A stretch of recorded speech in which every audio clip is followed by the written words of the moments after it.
Let's start. All right, again, let's welcome everyone to join us this evening. I hope you had your dinner. All right, so just want to share with you what are some of the tips to prepare for PSLE 2026. What are some of the changes in the paper, in the format to look up for. All right, as well as going through some of the challenging questions. All right, to give you an insight or refresher, you might already have done the uh, past year booklet and you might already solve the question, but it's always good to refresh and see if there's any other ways or different ways to solve the question, all right?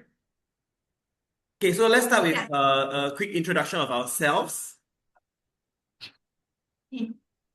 about Teacher Graham and Teacher Lin. All right, so I'm Teacher Graham here. So I've been teaching for quite some time, since the year 2008. So if you do your math very quickly, yeah, so I've been teaching for 18 years. All right, and I teach math and science mainly. All right, yeah, yeah. Okay, and for me, I'm Teacher Lin. So I specialize in math here at BlueTree. I've taught over 150 students. Teach the whole range from P1 to P6, but more in the upper primary. And my teaching belief is that all children have their unique path of growth, and I aim to help them to see their learning potential. So these are some pictures of me and my students. And this here is one of the reviews that my parents left for me. Yeah, so maybe we just share overall what we'll be doing today. First, we'll be talking about PSLE trends and changes. Okay, so this is so that you all understand what's going on. The second part is we will talk about some tips, okay, how to prepare for your math PSLE exam. Then we will go through selected questions from the 2025 paper. Yeah. Okay, so let's get to that. So the first thing, PSLE trends and changes. When we look across the 5 years, okay, of PSLE Math, we pay attention to the topics on whole numbers, measurements, ratio, and percentage, okay? So these 3 topics as a whole, they always make up quite a big percentage in the marks, okay? So it's about 60 marks for last year's paper. In the years before, it's about 59, 59, 60, 60. Yeah, so these 3 topics here make up the biggest component. Yeah, so we tell our students, you need to pay attention to your fraction, ratio, percentage topics because these are very important. Then the next biggest topic is actually geometry. So this is the one with the next highest weightage. So it's about 18 marks last year. If you look back at 2023, it was actually 29 marks. So that was quite high then. Yeah. So in terms of paying attention to how the marks are allocated to the topics, then you also know which topic you need to focus on. Okay. Then we'll go on to the next one. Yeah. So this one is important. Okay. Statistics is also the next biggest topic after geometry. Yeah, so Then, just go back that slide a bit. Yeah, so just yeah. want to explain a little bit more. So students, please make sure you revise your geometry. Make sure you are very good with your angles reasoning, like how to go about the angles reasoning to solve your angles question. Okay, you really need to master them and remember them at your fingertips so that you are readily able to use them, like your alternate angles, your corresponding angles rules, okay, and your interior angle rules and so on. Okay. Yes. Okay, so the next one is the math paper changes. Okay, so I don't know how many of you are aware that actually the PSLE math format has changed this year onwards. So all the students taking PSLE this year, the paper format is a bit different from all the previous years. Okay, so on this side here, the right side, is what is in 2026 onwards, and this other side on the left side is what was the format previously. Okay, so we look at it row by row. So the first part is last time, the paper one, you take 1 hour, no calculator. It's 45 marks and you do 30 questions. Okay. Next, from this year onwards, the time given is a bit more. So you have 1 hour, 10 minutes, still no calculator. And the mark allocation is higher, so it's 50 marks. Okay, and it's still 30 questions. So what are the changes? If you look at MCQ part first, last time, 15 MCQ is 20 marks, 10 questions is 1 mark each, 5 questions is 2 marks each. Okay, this year onwards, you're going to have 18 MCQ. Now, the first part is still the same, so you still have 10 questions, 1 mark each. but you will have more 2-mark questions. Okay, so this is one of the key changes where you have more 2-mark MCQ questions to solve, which means it's going to be harder. Okay, then after that, if we go on to the short questions, okay, last short question is 25 marks. You have 1-mark question and you also have 2-mark questions here. This year onwards, we have 12 short questions. Okay, each question will be 2 marks. Okay, but we will have some questions with part A and part B. Meaning part A will be 1 mark, part B will be also 1 mark. So what does that mean? When you have questions of A and B, actually you guys will have more than 30 questions to solve. Okay, and also when you have part A, part B, right? 1 mark questions, you might think, oh yeah, that's easy. But actually 1 mark, the difficulty is that you need to get the answer correct. There's no method mark given. Yeah.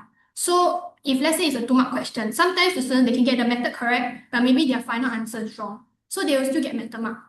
But for 1-mark question, no marks at all. So if you don't get the final answer correct, it's 0. Yeah. So paper 1 is actually now going to be harder to score. Yeah. Okay. And paper 1 normally is the paper that students want to score as high as possible. Yeah. So just for you guys to take note of. Okay. So next one. For math paper 2. Okay. Previously it was 1 hour 30 minutes. You can use calculator. Okay. 55 marks and there are 17 questions. Yeah. From this year onwards, it's 1 hour 20 minutes. Okay, so you can see the time is 10 minutes less because that 10 minutes is given to paper 1. Okay, and it's 50 marks. So paper 1, paper 2 is like same weightage. Okay, and you have 15 questions. Yeah, so where is the 2 questions taken away from? Okay, the first part is the same. So we have 5 short questions, 5 short questions. Each one is 2 marks each. It's the one behind. So the key change is that you have 2 less long questions to do. Okay, so you might think, okay, this is going to be easy, right? But in general, paper 2 is the harder paper to score. Okay, all the students know this. Paper 2 is all problem sums. Okay, and in terms of the trend for problem sums, we are having more and more application-based questions. Meaning that students are not just asked like, oh, how to find the volume of a container or how to find the height of the water level. Okay, they are actually asked, hey, if we pour 1 container of water into another, how would that affect the water level height? And then how would that affect the total volume? So they will be pouring kind of question that's application based. You could also mix it with the tap question. So they on the tap, what's the rate of the water flowing in, and how does that affect the volume inside the tank? So they will mix topics together. Yeah. So paper 2 is still going to be difficult. And so you need to prepare for that as well. Okay, so now next part, Graham will share some tips on how to prepare for Math PSLE. Yes. So for students, if you think that you have lesser questions because previously, if you have tried 17 question paper 2 and you have difficulty finishing them or rushing to finish them in the stipulated time given, all right, having 15 questions doesn't mean you can definitely finish it on time. Just that you need to be very proficient in your working, all right, be very familiar with your solving methods so that you can actually do it and finish it, okay? All right, so practice, huh? All right, okay, good. Let's go on to the tips to prepare for Math PSLE. All right, so to consider which topics to focus on, this is actually very much dependent on how well you understand yourself, as well for students, as well also for parents, to understand how well which topic your child needs or there's more room for improvement in.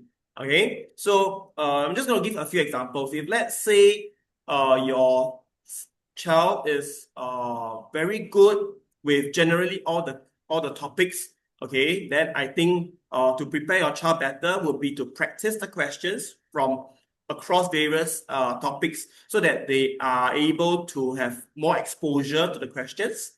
Okay, yeah, but for the students who the child, if he or she is weaker in like the basics, like the foundation, then drill them more in the foundations. All right, to make sure that they can get all the marks from all the easy question or the 1 mark, 2 mark question to actually accumulate the points together. All right, so you can see over here it says identify, revise the topics that you understand and you are stronger in. Yes, so you need to know which area you are really good at, which area you need more revision.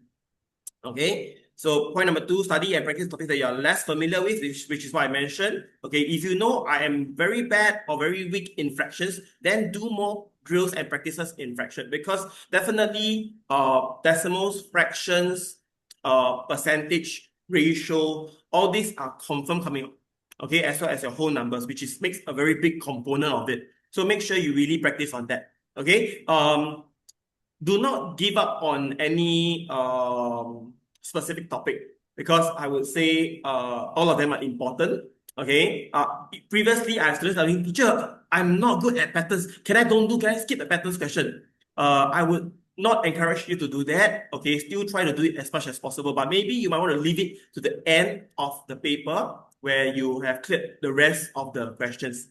Okay, yeah. And the last point there, revise through corrections. So to reduce the marks loss from mistakes, which is very, very important, very, very crucial. Okay, so if all of you have been attending our regular class lessons, okay, from every week's booklet, all right, it doesn't mean I'm done with this week, then I put the booklet at home and then file it up, then I'm not going to touch it until maybe 2 months later. Okay, we would suggest a very good habit is always to take out the booklets and practice on a weekly basis. All right, so maybe let's say now we are in actually lesson 10, okay, term 2, lesson 10, right? So maybe you can revise back your term 1, lesson 7, term 1, lesson 8 booklet. So you always do like a 2 weeks to 3 weeks revision of the past booklet to make sure that the retention of the memory for the solving methods is strong. Okay? Yeah. Okay, so this is the components. All right, so you can see as what Teacher Lin has mentioned earlier on, all right, your whole numbers, measurements, fraction, ratio, percentage makes up a very huge component, which is standing around 60% of it. All right, so make sure that part is what you really, really need to master and be very good at. Okay, then the rest of it, there's also a small inclusion of algebra, okay, 3%, statistics, 12%, all right, rate and speed, 5%, geometry, 20%. So with this understanding, all right, you really need to master, like what I very emphasized earlier on also, make sure you practice your geometry questions. Okay, don't just give up because you say, teacher, I'm not good, I'm not visually strong to visualize the question. Okay, one important trick for you to know also for geometry question, okay, when you do your calculation, okay, even on the diagram, it helps with your scoring of the marks. So if you are not familiar or you are not too sure which angles to find yet, so try to find whichever angles that you can find. Okay, it doesn't mean that, oh, this is not important, this angle is not us, so I don't find it. It may help you with the calculation. All right, that's for geometry. Okay, let's move on. All right, so fractions is a foundation to decimals, ratio, and percentage because they're interrelated and they can be changed. Okay, for example, 1/4 of a fraction 1/4 can be changed into 25%. It can be changed into 0.25 as a decimal as well. Okay, yeah, so yes. All right, next part, strategies on which to score, where to score. Okay, so we have broken down for you that there's 3 sections. Okay, maybe we can talk about the middle section first, which is 50% to 74%. I would think that that is where majority of the students, they will fall into this range. All right, you want to try to ace all the 1-mark question. All right, all the easy questions, make sure you get them all correct and you score the marks. All right, then for the 2 to 4 marks questions, you would like to practice and be proficient so they can score in them as well. All right, so if you aim to score, I think that is the next, the, no, okay.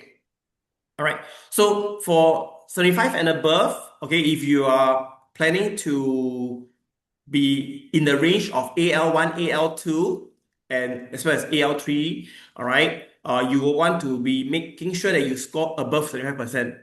All right, so you definitely must ace all the 1 to 2 mark questions. All right, and you will need to practice a lot on the 3 to 5 mark question to be very familiar with it. Okay, so how to be a good gauge whether I'm well prepared or not. Okay, if you have done your practices and when you see the question, all right, you can recall your concepts, your solving methods very quickly, then I think you are well prepared. Okay, but if let's say you read the question and then you have to think, take some time, take quite long to think through and like still hovering, not too sure which solving method to use, I think you need a bit more practicing. Okay, all right. And of course, if the students is falling between at the range of below 50%, okay, like a borderline fail, okay, I think it will be good to actually focus on the foundation, drill all the basics, okay, practice and practice and practice. Okay, in our BlueTree worksheets, we also see there's a segment practice makes perfect. Okay, so it's really a lot on practicing. Okay, make sure you practice all the 1 to 2 mark questions and to score them so they can build your confidence.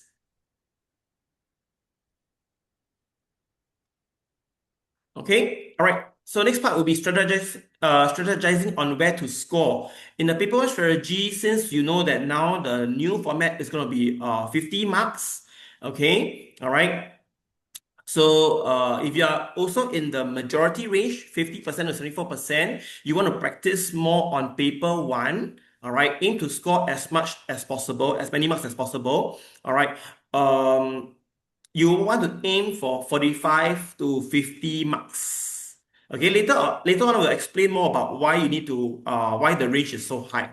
Okay, all right, and then I think for below 50%, okay, you really want to practice on the paper one because paper two is going to be very difficult for you. All right, if you are below, if you're not doing so well in below 50%. All right, so make sure you practice more on paper one and you can score as much as possible for paper one. So that if you just get maybe a 10 to 15 marks from paper two, then you should be able to pass the paper already.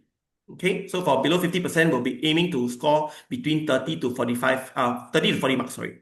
Okay, and for the students who are aiming to score AL1, AL2, AL3, okay, sitting at the 75% range, all right, you want to focus practicing on question 11 to 18, as well as question 24 to 30. All right, why? Because question 11 to 18 is where all your 2 marks question is, okay, which is in the MCQ. All right, so the answers, I mean, you have 4 options to choose from. So the answers are provided there. You just need to do your working, all right, and pick the correct answer. So usually for question 11 to 18, you will want to read carefully because usually the questions tend to be a little bit more tricky. All right, so I've seen students question asking for how much, what is the mass left? Okay, then the student pick the answer for what is the mass used. Okay, so all this have to be all the minor details have to be very careful with. All right, and question 24 to 30 is where your section B, all right, you need to fill in the answer. So you also want to practice this part to ensure that you score really well because these are the questions with higher weightage, all your 2 marks question. All right, so in order for you to score near to the 50 marks range.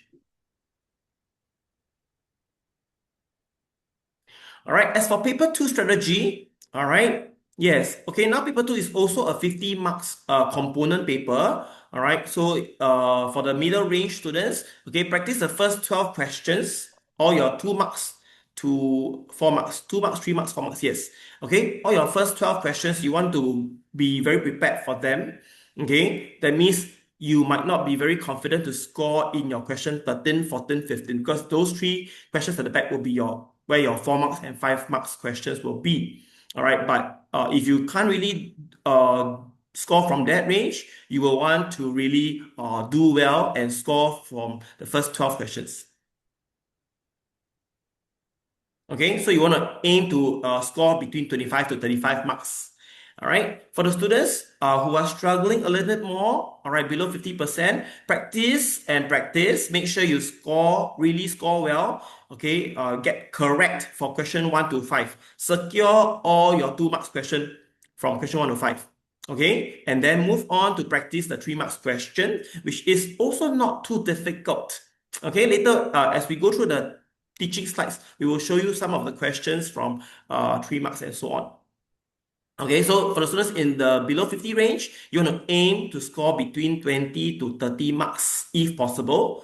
All right. Yeah.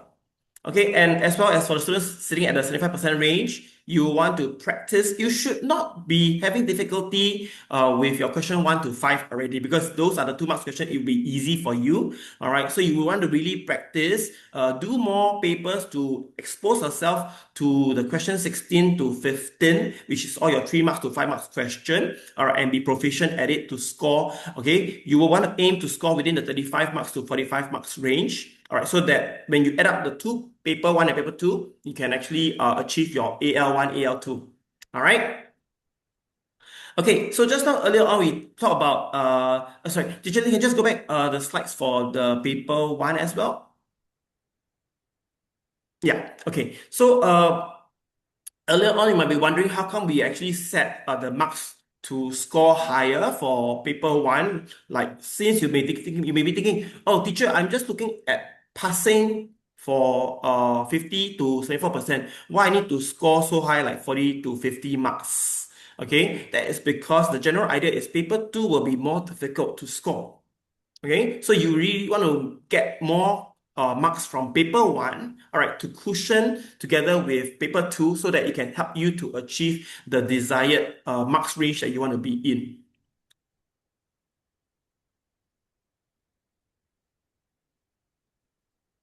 All right. Yes. So over here, like we have mentioned, practice and practice and practice. You really want to be very confident. All right. You want to know your tips well at the fingertips. All right. What are the different solving methods? What are the concepts tested? What are the heuristics used? Okay. So over here, we have list out for you. All right. All the various heuristics that is tested, as well as the different segments or components in the different topics like fractions, ratios, percentage, decimals. Okay, so for fraction, we have fraction of a set. Okay, that includes your addition and subtraction of fractions. Okay, there's also fraction of the remainder, which is learned in your primary 5 syllabus. Okay, so if you struggle with that, again, Teacher Graham and Teacher Lin here would like to advise you to practice again. All right, actually, for fraction of the remainder, this component is not really that tough. So really practice on it to score for fractions. Okay? Yeah. So just to add on, you can see that there are quite a lot of different heuristics that the students do need to learn for their PSLE. In fact, if we count over here, there are actually 16 types. Yeah. So over the years, they've been gradually learning this since they've been like P3 until P6. So a skill that they will slowly pick up is how to identify what is the question concept. So is it a remainder fraction question? Is it equal beginning or equal ending question? Then, once they've identified this concept, they will know how to solve it. Okay, we go on to the next one. I think there's a participant who Yeah. wants the previous page, I think. Who wants which one? Slide for paper 2. The slide for paper 2. Okay, Yes. that one, Yeah. should we go back later? Okay, you can take a quick picture of this. All right, yeah, then we go on. So I think there are some questions in the Q&A section. We will address that at the end of this part before we go on to teach the questions. Yeah. So last part here. Okay, so soft technique, I think for the students who attend BlueTree lessons, no matter which teacher's lesson you attend, we have been emphasizing this in our classes. All right, the soft technique, okay, which is a 4-step for you to rely on, okay, to check for steps. Okay, so first step is search for clues. So as you read your word problems, you want to read carefully, pick up the clues. Okay, be in your read and write, okay, or read and draw. Okay, it can be in note-taking format. It can be model drawing. All right, it can be even be listing down, jotting down certain clues like your repeated identity questions. Okay, then we have obtain evidence. Okay, you want to obtain the evidence to loop and link your number. Very often is your number of units as well as the actual value. Okay, so they may say, for example, like, okay, together, Alex and Ben have a total of, over here is an easy number, which is 20, all right, and Ben has twice as many as Alex. Then you know Ben must be 3 units and Alex must be 1 unit. Okay, so you want to look and link by saying that, oh, so there is a total number of units, which is 4 units, actually refers to the total value of 20. All right, so you can move on from that step, you can move on to locate the key, the third step, all right, which is to find the 1 unit. All right, when you do 20 divided by 4, you get answer value of 5. Okay, when you are at this step, you are almost good to go to solve the question. So you want to read the question again to read carefully and find out what the question is actually looking for. Okay, sometimes they can be asking for how much they have in the end. Sometimes they can be asking how much they have at the start. All right, so you want to read the question carefully to find the correct answer. Then you solve the question from there. So which is why at BlueTree we teach the S.O.L.V.E technique, all right, to allow the students to have a proper framework to actually systematically write down their steps. So maybe before we go into the 2025 PSA questions, I think we can look at some of the Q&A parts. Oh, okay. Okay, I think there's one question here. To study for questions 11 to 18, should I do practice papers? Yes, yeah, definitely do practice papers. You can look at past year paper and do all the 2-mark MCQ questions. Okay, so this one. Then there's another question. Here, is it better to practice on ratio, percentage, and fractions? Yes, it is. And if you look at these 3 topics, you see which topic you are weaker in and try to focus on them. Okay, so if let's say some of my students, they are very strong with percentage. Okay, so I tell them you're good with that, you can score your marks there. Okay, once they have that solidified, then they work on the weaker topic, which is for some of them is like fractions. Yeah, so then you build up on that because you know that these 3 topics is going to take up about 60 marks in your paper. So Jaylin asks, what's the hardest topic? Graham, what do you think? Well, I really think it depends on which uh, topic you are most familiar with and which topic you are least familiar with. I would say if I practice a lot on fractions, decimals, percentage ratio, and I don't practice my all my patterns questions, okay, then obviously when it suddenly springs and appear, I will have a shock. Then I will feel like, oh, this is very difficult. Yeah, but if you have been practicing it very regularly, then it comes naturally that, oh, you can actually handle it when it comes out. Yeah, so it really boils down to your practicing, your week to week practice. Okay. For students, I would say now you can still practice the different segments, the different topics. Okay. Then very soon you should be moving on to practicing like a yearly paper. All right, to know which topics you need to work on to actually drill more. All right. And then yes, the recording will be shared afterwards. So you guys can just check your inbox for that. And then one more person asked, when trying past year papers, are there any topics or syllabus to skip? So there's some small changes in the syllabus. So for example, speed is not tested anymore. Yeah, this year. Yeah, and then there's another topic also, the 8-point compass. So the north, south, east, west, that kind of thing. That one is also not tested. So usually when the students look at past year paper, they can just skip those questions. Okay. How can you remember how to solve percentage questions in ratio? Well, I Practice. think that's yeah, practice, revise. Also, it's good to ask your teacher if you're not sure. Yeah, okay. So I think now we will probably go on to the next part. Okay, for time's sake. Okay, so we have picked a few questions which we thought were more interesting, okay, from 2025. Also, some of them harder questions. Okay, so let's start with paper 1. Okay, this is question 14 in paper 1. And if you're familiar with how MCQ is done, we have 15 MCQ. So this is the second last MCQ, which will definitely be harder. Okay, so let's see how to solve this question. Figure 1 shows a square piece of paper, PQRS. Okay, so there's a line, so we know it's square, right? So all four sides are the same length. Then there's a line GH that divides the paper into two equal parts. Okay, so GH is this center part. We know that's the midpoint. And then the paper is folded such that the corners P and Q meet at point E. So over here. So they are folded in, they meet at point E. Okay, what we can also annotate in is that if this is a square piece of paper, all four sides are right angles, okay, for both sides. So this is like a true-false question. They ask which of the following statements are true. So the first one is they're saying MRE is 30 degrees. Okay, so what we can do is just annotate first in the diagram. We are trying to we want to see whether we can prove whether this is really 30 degrees. Okay, the second one is that RMG is 105 degrees. So this one here, but we don't know that yet. Okay, and then the third one is that RSE is an equilateral triangle. So where's that? Yeah, here, RSE. Okay, so if an equilateral triangle, it means that three sides are equal and all of them are 60 degrees each.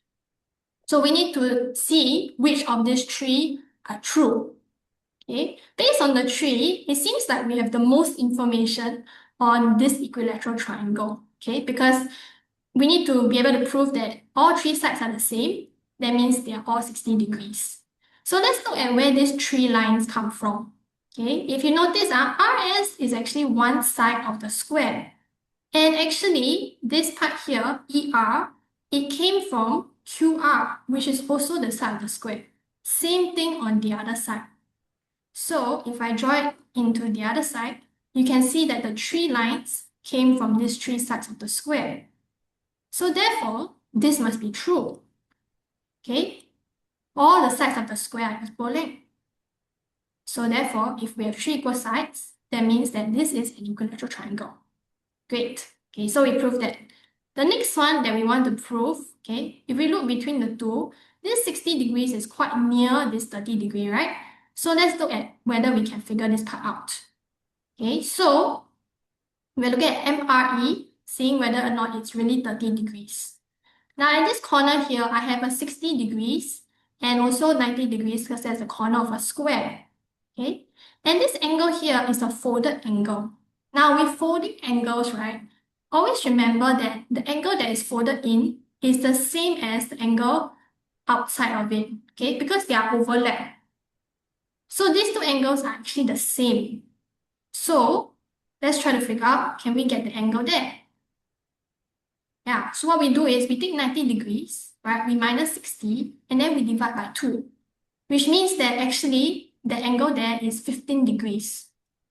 Yeah, so it's 15 plus 60 that will give us 90. Therefore, this one has to be false.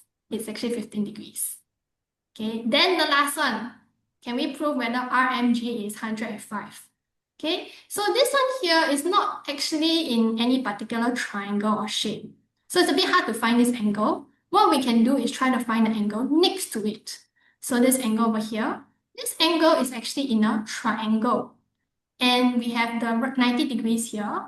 And we also have the 15 degrees here, which means that using angles in a triangle, right, we can take 180 minus 90 minus 15 to get 75 degrees.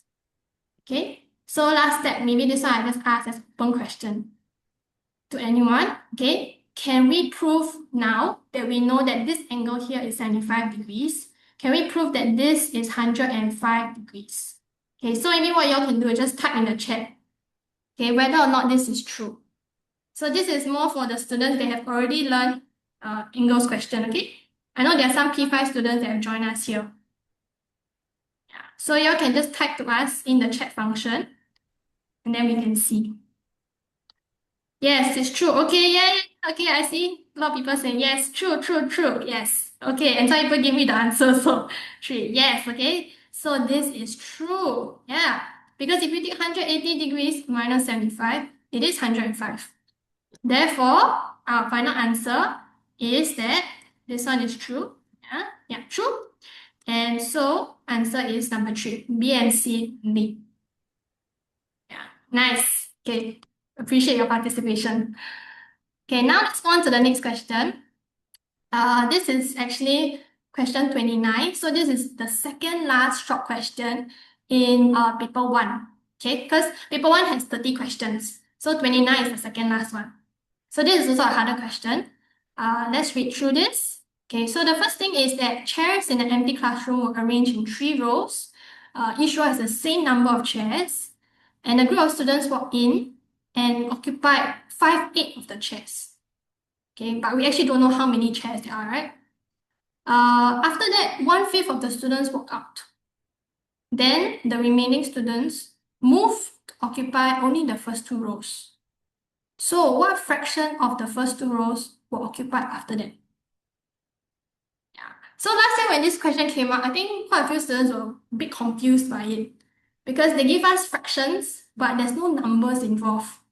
So it seems like quite difficult to do. Okay. So what we'll do here is we're going to practice the solve technique. We're going to read each line, okay, and from each line we're going to try to pull out what are the clues there. Okay, so the first clue is that this classroom has 3 rows. Okay, all the chairs are arranged in 3 rows. So maybe you write down, okay, row 1, 2, and 3. And every row has the same number of chairs. Okay, but I don't know how many chairs there is. Then we go on to the next clue. A group of students walked in and occupied 5/8 of the chairs. So if we were to add this into what we have here, what we can do is actually say that maybe every row has 5 units of chairs. Okay, we don't know the exact number, but we can say in 5 units first.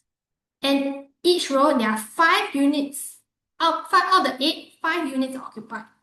Okay, so this is how we show 5/8 of all the chairs are occupied. So based on this simple model first, we can get some evidence. We have found that the number of chairs occupied is 5 units times 3 rows, which means 15 units of chairs are occupied. Okay, then we go on to the next clue. 1/5 of the students walk out. Okay, so how much would that be? Well, if 1/5 left, then that will be 1/5 of the 15 units of students left. And that will be 3 units. So we can say, we can kind of cross out these 3 units, these are the ones that left. And then the remaining students move to occupy only the first 2 rows.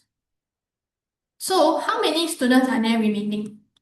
Okay, this is actually the key to the question because if we can answer that, then we can answer how much of the first 2 rows were occupied. So how many units are remaining? 15 minus 3, which will be 12 units left. Yeah, this 12. Okay, so last step, now we can solve the mystery. We want to find what fraction of the first 2 rows were occupied, right? So we're taking the remaining students out of the first 2 rows. Okay, so I think at this point, maybe you guys can type into the chat. What do you think is the final fraction? Can give you some time to do here. What is the final fraction? Okay. Okay, I got some answers here. Okay, yeah, some people gave us the final answer. Okay, yeah, you guys are right. Those that type in, yes, it's 3/4. Okay, so we show how to get the answer. You see, we have 12 units of students left. Okay, and if we look at the first 2 rows, is made up of 8 unit plus 8 unit, which means it's actually 12/16. And if we simplify this down, yeah, it will be 3/4. Yeah, so quite a few of you all got it. Nice. Yeah, okay, so some of them, if you all put 12/16, that will not be the final answer because fraction must always be placed in the simplest form. Yeah. Okay, and then we go on to the last question of paper 1. Okay, so this one, it says ABCD is a rectangle. Okay, maybe as we read, let's write down what we know. Okay, the lengths AD and DC are in the ratio of 5:2. So let's add that into the diagram. This is 5 units, this is 2 units. And the shaded parts are 2 identical squares. Okay, so we need to find out what is the length of AD. So the difficulty with this question is that how can I find the length of AD when I don't even know what is the length of one side of the square? Alright, so it seems almost like impossible to solve. Okay, so what we will do is, we know that there are two identical squares, right? Which means that this side of the square must be equal to this side. The length is the same. So since we don't know what number to put down, let's say it's 1 part. Okay, so let's say that length is 1 part. The other length will also be 1 part. Okay, so let's write this into a little model first. What we can say is for the breadth, which is 2 units, 2 units is made up of 1 part and 10 cm, right, over here. Okay, and then there's actually a concept that this question is testing you on. It's called repeated identity. Because the repeated item is this 1 part over here, and on the other side, this 1 part as well. Okay, so in repeated identity, what students can do is put the repeated part in the front of the model. Yeah. So then 5 units, which is the whole length, is made up of 1 part and 29 cm and 29 cm. Yeah.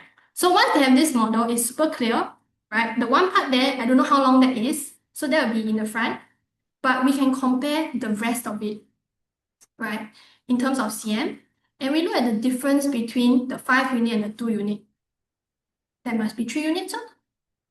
So once we have that, we can get the evidence. We have found that actually 3 units is equal to 29 plus 29 minus 10. So once we have this, okay, which is 58 minus 10, then that's 48. So when we have this evidence, we can find the key to the question, which is 1 unit. So 1 unit equals to 48 divided by 3, which is equals to 16. And once we have the key to the question, go back and check the question. We need to find the length of AD. So last step, we can solve the mystery already. Okay, maybe this one, you guys can type into the chat what is the final answer. How long is AD?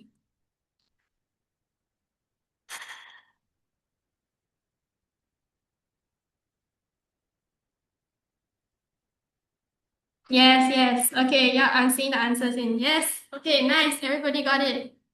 Yeah. Okay. Yeah, so last step is to get 5 units, which equals to 16 times 5. Final answer is 80 cm. All right, nice. Okay, then we'll go on. Next one, Teacher Good Graham. job, students.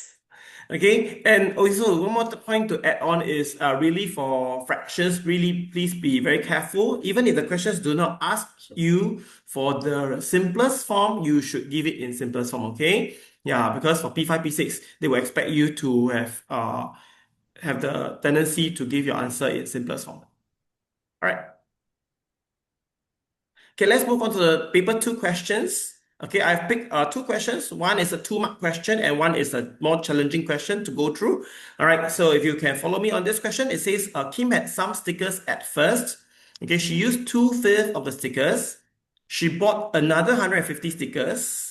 After that, she had 14 stickers more than what she had at first. How many stickers did Kim have at first? Okay, so at BlueTree, we guide and we encourage the students to read and write, search for clues. So all these are the important clues in the word problem itself. Using 2/5 of the stickers.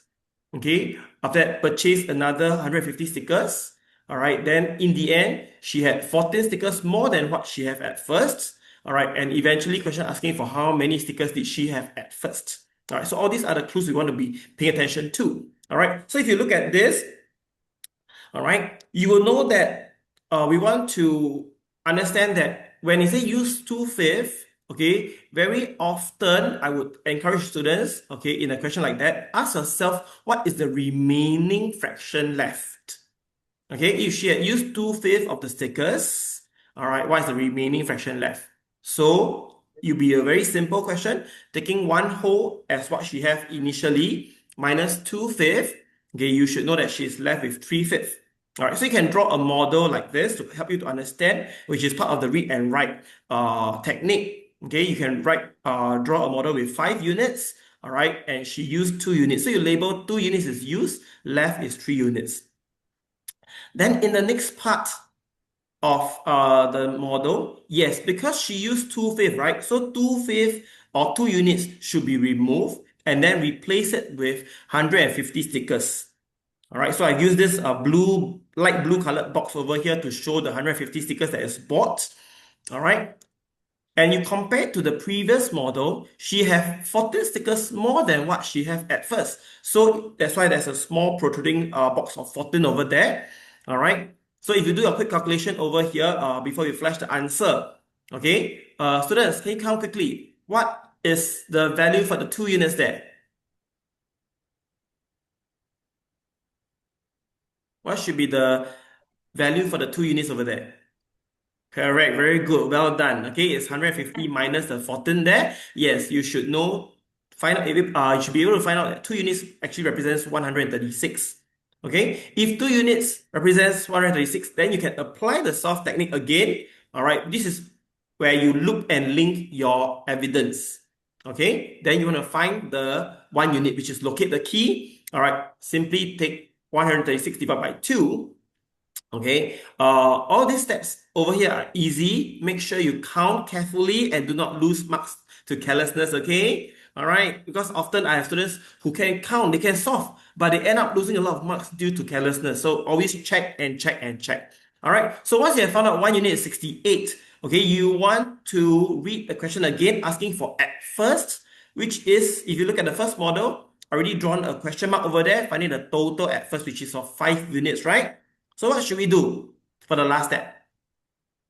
Very good, well done. Okay, you should take 5 times the value for 1 unit, which is 68. All right, and that should give you the final answer. Very good, well done. Great job. Okay, now time for okay, you need to screenshot this. Anybody needs to take a screenshot for this? Yeah, because earlier on, Paige was asking whether there's any question to do. This is the time you can actually screenshot the slides. You can also try it at home on your own pace. Okay. All right. I think we're good. Let's move on to the next question.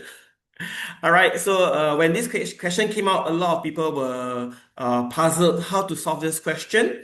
All right, let's read the question and pay attention to the clues over here, which is A, B, C, D, E, F, and PQR are 3 identical equilateral triangles. Okay, and question asking for part A, what is the length of AB? Part B is asking what is the total perimeter of the shaded parts. All right. So if you analyze this question, first of all, you need to be very familiar. What does the keywords means? Identical equilateral triangles. Okay. So yes, the key phrase is important. So equilateral means all sides are the same. Okay. All angles are the same. Okay. That's for equilateral triangles. Huh? So that should be each angle is 60 degrees. All right. That's for geometry, okay, for one of the rules in geometry as well. Okay, so let's find part A first, which is asking for the length of AB. So if you look at where I've highlighted in the diagram for you, the line AB, okay, and you can see on the right side of the diagram is where we are given more clues. Okay, we have more values like the 3 cm, the 41 cm. So all these clues is what we want to use to help us to solve the question, right? Since they are equilateral triangle, means each side is the same. All right, that should give you a clue that the line PR, okay, is the same as the line AB. All right, yeah, just now we already highlighted that for you. All right, so that also means the triangle ABC would be the same as the triangle DEF. All right, okay, then you see that we have outlined the line DC there for you. All right, because they are equilateral triangles, right? They are identical triangles. So when you have one part that's overlapped, the line DC, all right, it should also give you a clue that the line AD is the same as the line CF. Okay? Yeah, that annotation should be coming up soon. Yes. All right. Okay, so how do we use this information to help us to know? All right, if the value of line AD is 18, then the value of the line CF should also be 18. Okay, and knowing that the next highlighted line is you can see the purple line there, which is the line CP. All right, that is the next clue you can find because you have the values of 18 cm for the line CF and 3 cm for the line PF. So CP should be 15 cm.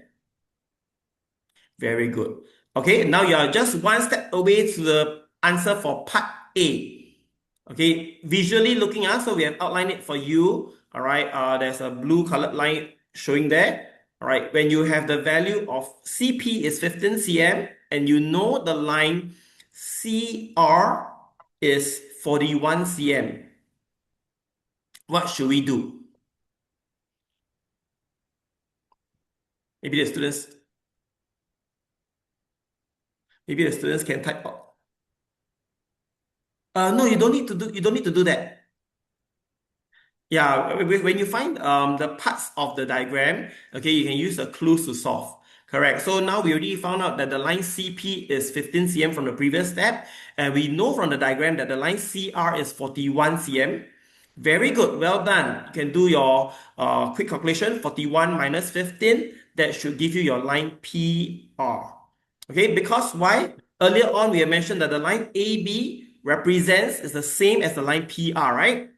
Yes, very good. So you have done this step and you will find the answer for part A, which is 26 cm. All good? Okay, so don't think that the values there are not useful. Use it to help you solve the question. All right, let's move on to part B. Okay, for part B, it's asking for the total perimeter of the shaded parts over here. So, just a quick tip for the students. Okay, what I would encourage you to do is when you look at the diagram, try to outline. Okay, in Teacher Graham's class, I also like to use a lot of colors to represent the areas that the steps that you are looking for. Okay, so you can see I've outlined for you over here the yellow colored parts. The lines is the one that you're looking for.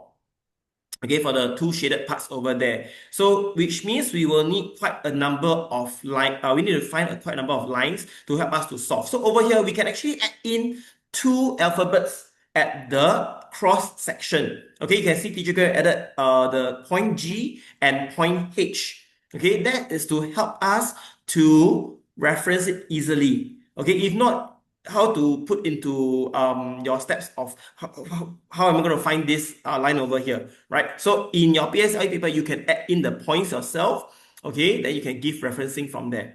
So now we will need, for the left side shaded parts, we will need the line AD, AB, BG, and the line GD, or the line DG, okay? Then for the right side, we will need the line QH, HF, FR, and QR as well. Okay, so let's look for all these clues over here.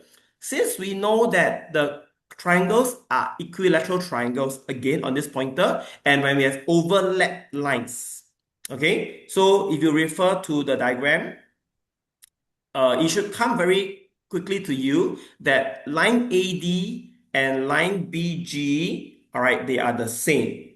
Okay, so in the next step, we want to write down that the line GD, okay, we're focusing on the small triangle there. Okay, the line GD, okay, should be equal to line DC since they are equilateral. All right, the brown line that we have found earlier on. Okay, so we can use the information again, 26 cm, which is the whole line AC, minus the 18 cm, we can find the line DC itself, which is 8 cm. So you can find the line DC is 8 cm, we will know that the line GD is also 8 cm. Okay, we will find it part by part. Okay, so next, we're going to look at line AD. Okay, so line AD would also be equal to line BG. Okay, since the small triangle have overlap lines, right? So line AD will be the same as the line BG. Very good. So you also map out, and we also found out that is line BG with 18 cm, the value of 18 cm. Okay, for line BG. Then next, we're going to use line HF. Okay, line HF is on the small triangle on the right side. Okay, the smallest triangle on the right side. Okay, that line HF would be the same as all the small lines like PF and HP as well. Okay, so we're going to use that given value of 3 cm for line PF to help us to understand that line HF is 3 cm. Okay, then since we know the longer line in the triangle is 26 cm, all right, and we know that that small line measurement is 3 cm, we can easily find line HQ and line FR, which are the same because they are belonging to the equilateral triangle. All right. So just a moment. Oh, okay. All right. The answer is Oh, the value is flashing. No worries, no worries, no worries. All right. Yeah, that will be 26 minus 3 cm. Okay, we can find that value of 23. Okay, at this moment, students, have we found out all the values that we need already? More or less, right? Okay. The only line that we don't have is QR, yes. Okay, which is same as the line AC, which is 26. Okay, so for the very final step, we will need all the students to add up all the values to find the perimeter of the shaded parts. Okay, good. I see someone with the correct answer. Okay. Yes. All right. Just a quick tip for the students. All right. I know they are measurements. Okay. When you're doing the calculation, I really want to emphasize and remind the students to make sure that when you're doing, put in the units. Okay. 639 cm squared. Finding for perimeter. Perimeter, no cm squared. Cm squared is only for area. Okay, you gotta take note of your units.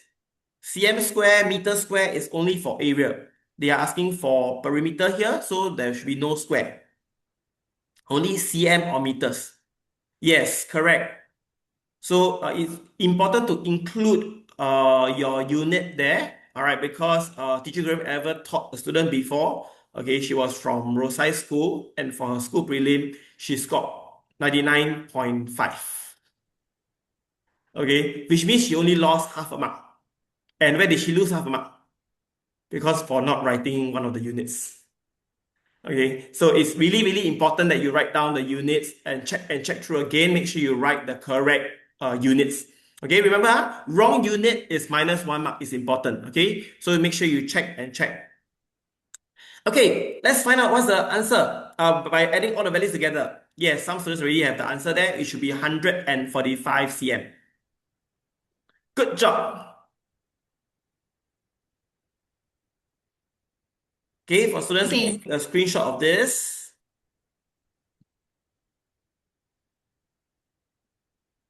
Right, before we move on to the next part. Yeah. Okay. So that's all for the questions part. We would like to share with you our upcoming program that we have for the P6 students. Okay, so we think that this program will be helpful for you. So you can just see what it's about. We call this the PSLE Intensive Revision Course. Okay, PIC for short. So what is this course about? Um, Students that sign up will actually gain exposure to authentic exam format questions done through past year prelim papers. Okay, so you also get insights from us into how to solve, okay, problem solving strategies and techniques specific to each question type. Okay, then students will also get to master BlueTree answering techniques. So the S.O.L.V.E technique for math and the A.B.C technique for science. Okay, so I think some of the students here who probably attended yesterday, you have learned a bit about the A.B.C technique. Okay, and the last point is the most important is that you actually get access to lesson recordings and the teacher solutions after the lesson so maybe I'll give you a background. The whole reason why this program was started was because we realized a lot of students, they practice prelim papers from other schools to prepare for their own prelims and also PSLE. Okay, but then what they find is that the prelim answer key sometimes is a bit confusing. And sometimes, they don't really understand what's going on there. So they end up asking us. So we realized there is actually a need for students to get proper explanation on how to solve these difficult prelim questions and what method to use. Yeah, how to break them down. Because what we notice is that prelim questions, you will see some common ones that come up. Yeah, and also school prelim paper, they tend to borrow from one another. Yeah, so one of my students last year, I think I had four schools with the same type of volume question being tested. Yeah, so it was more like everybody was borrowing from one another. Yeah, so that's why we thought, okay, we create this course, then students can practice past year prelim papers and also get the answers to them and the detailed explanation for each question. Okay, so how is it done? It'll be conducted online from end of March until September when you have your PSLE. The length of each lesson is 1 hour, okay, on Zoom. And so we're gonna have 4 courses. We have Math Paper 1 that will be taught by me. This will be on Friday, 6 to 7 p.m. Math Paper 2 that will be taught by teacher S.O.L.V.E. This will be on Thursday, 5:45 to 6:45. And then for science, we will have MCQ. This will be taught by teacher Christina on Wednesday, 4 to 5 p.m. And science open-ended question, OEQ. This will also be taught by teacher Christina on Wednesday at a slightly later time. So it's like 15 minutes later, 5:15 to 6:15 p.m. Yeah. So we are covering all the different types. So there are 4 courses, and you can choose which course you think your child needs. Okay, so Yes, maybe I and just share. sorry to interrupt. And also because now, since for math, the paper one has a more weightage of 5 more marks, right? So it's really, really important for students, okay, to really practice and score your marks from paper one, okay, because paper two is generally more harder to score. All right, so make sure you practice well and score from paper one, okay, which is why Teacher Lin is teaching the paper one over here to actually cover all the answering solutions for the PIC class, okay? Yeah, okay. So maybe just to share a bit about the difference between what we'll cover for paper 1 versus paper 2. Paper 1, which I'll be teaching, we'll be going through mastery and revision of topics. And we'll also be looking at how to practice on your speed and accuracy in solving questions without the calculator. Okay, because a lot of students they struggle with that because they're so used to using calculator. In paper 1, when they have no calculator, they don't know what is efficient way to calculate. And then we will also look at how to solve difficult 2 mark questions so that you can get your distinction in paper 1. Yeah. So what a lot of students are trying to aim for in paper 1 is to score 40 and above or even 45 and above. Yeah. Some of my very, very strong students, their main aim is to try to get full marks if possible for paper 1, which is actually very difficult. Yeah. So what we're seeing is that paper 1 is getting harder. In fact, last year, 2025 is the first time that I hear a lot of my students saying, hey, paper 1 felt harder than paper 2. Okay, and that was also a bit of a surprise to us because generally paper 2 is a harder paper across all the years. But seems like last year they actually increased the difficulty level for questions in paper 1. Yeah. Remember all Uh, your tip change flip, all your very important tips and cross cancelling if possible. All right, reduce the numbers so that you don't have to end up multiplying a very big number, then you divide by it again.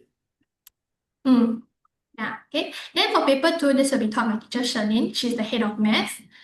So she'll be going through problem solving skills, okay, how to identify question concepts and how to solve them, okay, and then how to score in those challenging 3 to 5 mark problem sums. Yeah. So the children, you guys will get an insight into how PSLE examiners they award and deduct marks. So we will share with you the answer scheme, like where's the meta mark awarded, where are the answer marks awarded. Yeah, so that you can get as many marks as possible. These are just some testimonials that we have got from different students that have attended PIC. This is one of teacher S.O.L.V.E.'s students. He got AL1 for math, and teacher S.O.L.V.E. helped him a lot. Yeah. Then these are some of her other students. Yeah, they got AL2 for math, 1 for science. Okay, and then this one, he also did very well. Overall, he got AL7, so he got 2 for his math. Then this is a student that I also taught last year. Actually, both teacher S.O.L.V.E. and myself. So she shared with me that this student she got AL1 for math, and she really found that she improved a lot from PIC. And this is another student of mine. She actually improved by 2 grades over the period of time that she was with me. Yeah. And then there's also this one is for teacher Christina. Teacher Christina, she teaches the science PIC lessons. So this parent said that it was informative, and teacher Christina actually corrected some of his common pitfalls in answering open-ended questions. And actually, he got an AL1 for science. And then this other parent said that her girl actually improved by 2 ALs after 2 months of joining teacher Christina's class. Yeah. So yeah, I just wanted to share with you just what some other parents have found helpful by attending PIC courses with us. So maybe now we'll open it up to Q&A to just see what kind of questions you all might have about this course. Let me just look at this here. Okay. Let me see. What was the first question? Okay, somebody asked, what's the difference between PIC and MAP? Okay, so PIC is a focus on preparing for PSLE, and we'll go through prelim papers, every single week. In terms of MAP, this is our holiday program. Okay, where we go through during let's say 1 week in March, right? We will have extra lessons for math and science, and students will go into it. They will get in-depth revision for different topics. Yeah. So the difference is that PIC will go through prelim papers. For our math holiday program, that's when we go through different topics and revise harder questions through it. Yeah. Where was some other questions? Let's see. Okay. What's it? Oh, what's the lesson plan during the 1 hour class? Going through prelim paper. Okay, and then somebody else asked, is recording available for PIC online lessons? And how many prelim papers will be covered in PIC? Okay, so maybe I will just go back to one of the earlier slides that we had. Okay, so PIC, there are 18 lessons altogether, yeah, from March all the way to September. And what will be covered? Okay, maybe I will go into the Q&A part below. Okay, so what are the lessons like? It will be 1 hour Zoom lesson weekly, okay? And we'll go through the paper in detail. So we'll take 2 lessons to go through one paper. Yeah. So for example, let's say I'm going through a Nanyang paper 1. So we do 1 hour for 1 week, and then after that, the next week we do another 1 hour. So these 2 lessons we will cover the whole of paper 1. So we go through very in depth so that the students have they can really take time to ask us each question. And then yes, recording is available for PIC lessons. Okay, this is really for this first point because there are a lot of children that are busy, but they do want to get access to the recording and the solutions as well. So they can sign up and then they watch the recording in their own free time. Yeah, so this is for a lot of students who the schedule is very packed, but they still want to get access to hear the explanation and also see the solution. Yeah. Oh yeah, okay. So somebody said, yeah. So what are the 9 schools?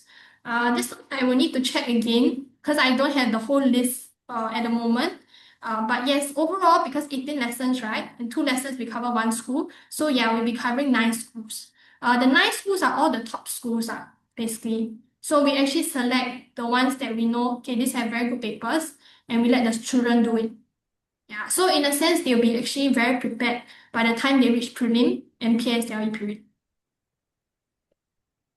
Um, will 2 hours be enough to go through? Yes, more than enough time. Okay, and more than enough time also for going through paper 2. Yeah. Teacher Graham, is there any other questions that I missed out?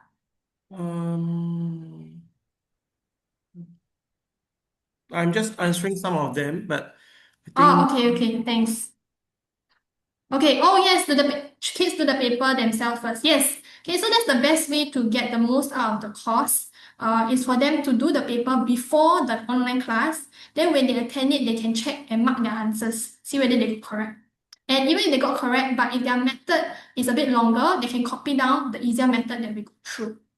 Yeah. So the biggest benefit that I see for kids when they go through this is first they get a lot of consistent time practice, which they really need for the exam. Okay, and they get exposure to prelim and PSI questions. Okay, because a lot of prelim questions they get their ideas from actual PSI question. Yeah. yes, And then and after also I think it's mm, important for the students to practice the papers regularly because it helps to build the stamina, all right, for you to sit through the whole paper. That's important. As well as when you try it on your own first, you can also check whether the solutions are they logical reasoning, are they appropriate, or they maybe seem they may be deemed as fluke. Okay, so that is important. Hmm. I think somebody just asked another question. Wait, I can't get the Q&A part up for myself. Eh, Where is this? sorry, it's going over there. Okay, is PIC suitable for it? Wait, it's got blocked. PIC suitable for students who don't have strong foundation in the subject.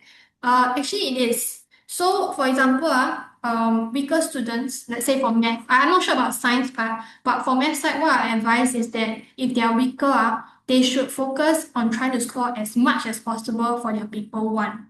Okay, so definitely should sign up for paper one. And then if they are okay and able to use 2 hours in a week, right? Then paper two is also helpful because then they can see how to score for like the 2 to 4 mark problem sum question. Okay, because that's I think Graham went through earlier. If you're weaker, you want to score in your 2 mark and then 3 mark question, and then slowly build up to being able to score for your 4 5 mark question. Yeah. So Correct, because I would ultimately, say that this course is definitely suitable for students that they feel that they're average in math, or even weaker. Because we have another course called PPC that is actually for those students that are really aiming to get their AL1. So PPC we cover like all the very, very difficult 4 to 5 mark questions. Yeah, so that's a separate course. Yeah. And what students tend to do is they take, for example, this PIC course that I'm sharing about, they take it alongside our regular class. Because regular class, we cover like, topics, we cover problem sums, we cover revision topics. So that's regular class. And then PIC, they use it as regular practice for themselves and revision for prelims and PSLE. yes, because the regular class is meant to help you with understanding like all the solving methods, all your heuristics, all your concepts. Okay, that is to fix your foundation. Okay, but this PIC is meant to help you to practice through the papers, all right, at a faster pace, so that you are able to build that stamina to last you through the whole paper itself. Mm. Okay, are the papers from 2025 prelims? Yes. Yeah, we'll be using 2025 prelim papers. Has anyone who joined PIC gotten 100 for math or science? I guess the person asking this, actually nobody really knows the exact mark Because that you get you are for only hope that PSLE. you get AL1 or AL2. Yeah, yeah, Shouldn't know yeah. somewhere. Yeah, so we do have quite a few students that joined PIC and they got their AL1 for math and science, meaning that they got 90 and above. Yeah. Um, then So somebody you asked, is only it get to possible? know your actual score from your prelim paper, not for the PSI paper. Yeah, yeah. Somebody asked, is it possible to sign up for PPC? Yes, it's still possible to sign up for PPC. Yeah, you can message our the line that I gave just now to find out more. Okay, wait at the bottom here. Yeah, this number here at the bottom, 96160312. Yeah. So you can contact this line to get information about PPC or PIC and any other programs that we have. Um, else? Okay, somebody asked if my end of year score was 73, which class paper one or paper two should they sign up for? Okay, so 73 means that the student, she is probably her foundation is there, all right, but she's struggling to maybe get a solid, AL4. And I would assume that this student probably wants to get even higher than that, maybe AL3 or AL2 even. We'll So need in terms to of analyze through the paper itself, then we will be able to tell whether which the paper one or paper two actually benefits you more from there. yeah, yeah.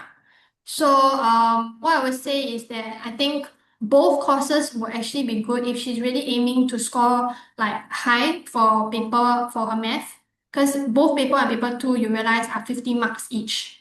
Yeah. So equal weightage, and you want to score as high as possible for both so that you can get your AL2, AL1.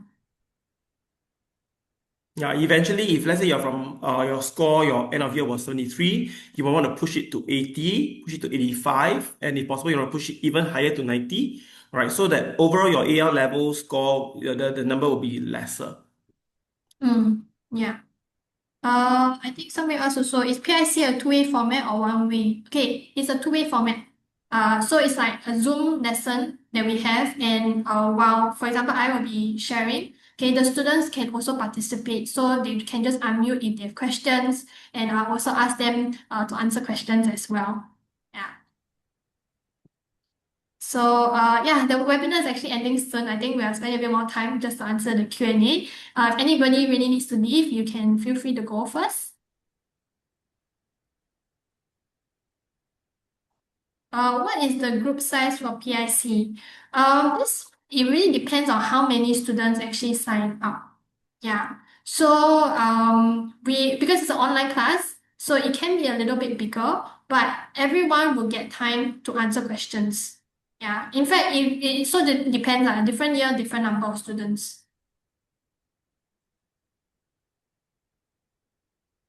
Is there a max number of students per class?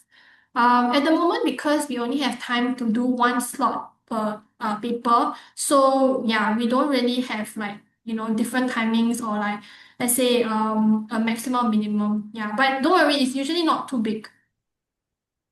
Will the work be marked? Okay, this one, the work will not be marked because we are actually giving them the solutions so they can see how they will score for each question.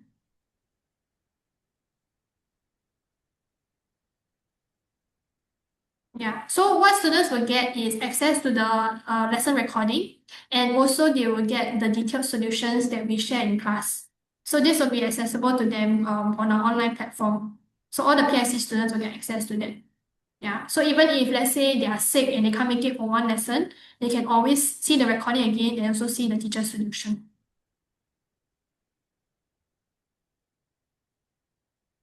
Ashley asked, okay, if I got AL2 for math last year, which one do you recommend joining? Okay, I think this one really depends for you. We can also have a look at your paper. Like let's say if you're one of the first few to sign up, we can have a look at your paper and just to advise you. But I would say you see based on your P5, which was the paper one, paper two that you struggle more with. Okay, if you really want to get your solid AL1, right, then you can join both because then you can make sure that you score well, really high for your paper one and also high for your paper two. Yeah, because AL2 is a good score. How long can you access the recordings? Yeah, all the way up to PSLE. The day before PSLE. No lah, it's not that we will close it, but you always be available to access. Yeah. So students will have to download and print the paper and complete before class. Yes. Yeah. So we will send them actually, wait, let me check out. Okay, there are two ways that the students can get the paper, okay? One way is if they have their own printer, they can print out the paper. So we'll give them all the different papers that we're going through and also the schedule. Then they will print out based on the schedule that we have. So maybe first week we go through raw side paper, then next week Taunan, things like that. Another way that students can get the paper as well is they let us know and we'll print it and then we will mail it to your house. Yeah, so for that one, what we will do is we'll have a small fee because for printing material and also the mailing cost. Yeah, so yes, the best is if they can complete the paper before the class, then they can check the answer. But I do have some students when they join, they didn't have time to do the paper, and it's okay. So what they can do is just listen in, then they can copy down, then afterwards they can retry the paper. Sorry, which question was it asking for? There's a student asking for the. Oh, okay. Vida. Okay, that's my student. Okay, Vida, later we show you the question, alright? We answer all the Q&A first. Yeah.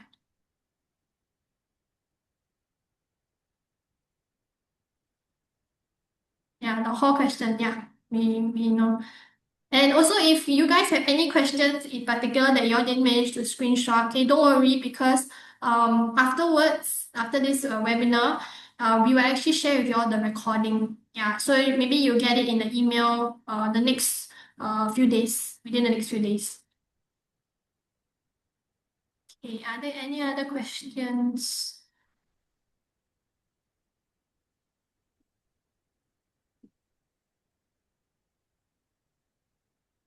Oh, okay. This one said, if I got AL5 for end of year, quite a few characteristics, okay, and lower marks for paper two, if can only sign up for one class, which will you recommend? Okay, so I see we're getting a lot of similar questions. Which class do you recommend? So okay, ultimately it's really up to you all, right? Okay, I think AL5, it sounds like you can probably go up a little bit more.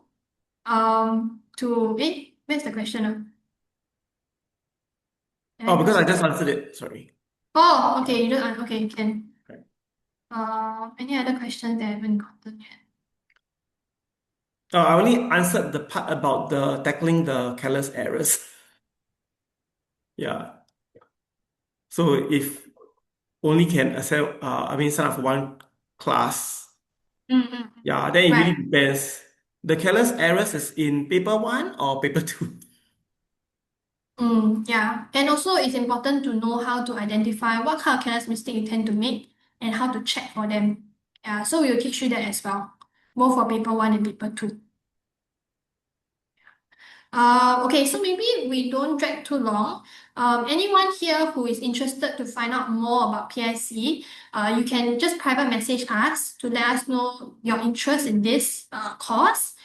We can also get our team to follow up with you. Yeah, if you have more questions. So maybe you can just private message us and we will follow up with you. Just take note of it. Okay. If not, I think it's been quite a while already. Yeah. Yeah, so I think, yeah, we thank you all for your time today, for joining us, and also for your participation and your questions as well. Yeah, we hope that the teachings were insightful for you and to help you with your revision for preparing for PSLE, okay? Yeah. All right. Okay, so good night, everyone. Bye-bye. Bye bye. Welcome. Okay, anyone who is interested, you can also just text us and we'll follow up with you as well. Bye bye. Okay, yes, Vida, yeah, I hear you. Yeah, the fourth question. Okay, Yeah, let bye, me Bennett. see if I can go back to that See you on slide. Saturday. Is it the chess one, is it? Yeah, I think so. The one with the three-quarter, this one. Yeah, is it this one, Vida? Okay, so you just take a quick screenshot, right?